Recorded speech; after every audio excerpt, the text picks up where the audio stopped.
Mas Hasto, di salah satu artikel online yang saya baca, Anda sempat menyebut gini, nggak mungkin kita mecat presiden jadi anggota PDI Perjuangan. Kenapa gitu? Ya kita harus bedakan juga dong. Kami kan diajarkan tata krama juga. Pak Jokowi berperan dua. Satu, sebagai seorang presiden yang seharusnya membangun supremasi hukum, membangun legasi terhadap demokrasi, mengedepankan kepentingan rakyat, bangsa, dan negara, dan menjalankan konstitusi dengan seluruh-seluruhnya. Yang kedua, sebagai Bapak Mas Gibran, yang tidak boleh seharusnya ada vested of interest, apalagi beliau sedang menjabat.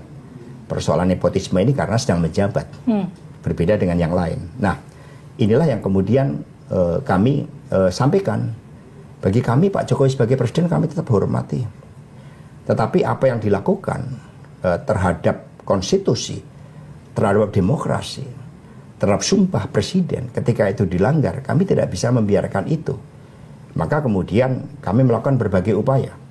Baik itu proses hukum seperti apa yang terjadi MK sekarang, proses politik yang ada di DPR, dan menggalang suara rakyat. Tapi pada akhirnya segala sesuatunya, partai kan di atas partai ini ada rakyat.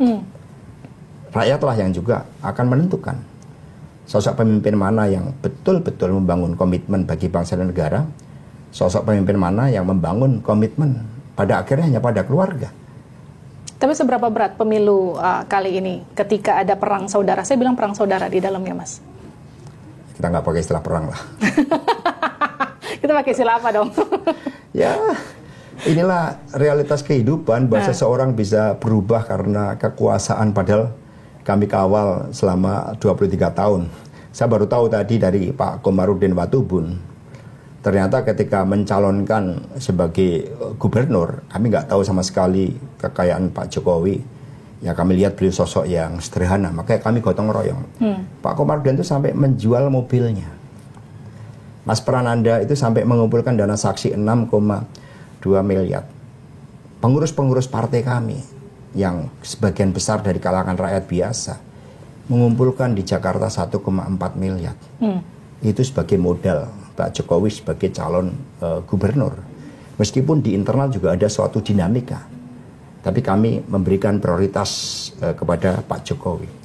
Ketika 2014 seluruh jajaran partai memberikan dukungan kepada Ibu Mega, ya pada akhirnya Ibu juga memberikan mutiara terbaiknya kepada Pak Jokowi. Dan kita dibandingkan dengan survei saat itu hampir 21%, perolehan PDI 18, sekian persen. 2019 hal yang sama. Ibu Mega nggak minta sesuatu secara terbuka. Ibu hanya meminta sebelum Pak Jokowi dicalonkan pada periode kedua, saya yang menjadi saksi adalah Badan Riset dan Inovasi Nasional. Karena itulah agar kita bisa berdikari di bidang ekonomi, kita harus menguasai ilmu pengetahuan, riset, dan inovasi. Nggak minta berapa jumlah menterinya. Berapa? Nggak ada sama sekali komitmen untuk itu. Kita juga bergotong royong. Seluruh anak ranting-ranting, bahkan begitu banyak yang meninggal karena semangat juangnya sampai kelelahan. Mbak Esti 2019 itu sampai mau ditembak oleh oknum tentara karena mendukung Pak Jokowi karena ketatnya persaingan saat itu. Kami juga sama, tapi kami diajarkan bukan orang yang suka menghitung terhadap apa yang kami lakukan. Tetapi ini yang terjadi kan bukan karena terhadap PDI, terhadap konstitusi, terhadap demokrasi.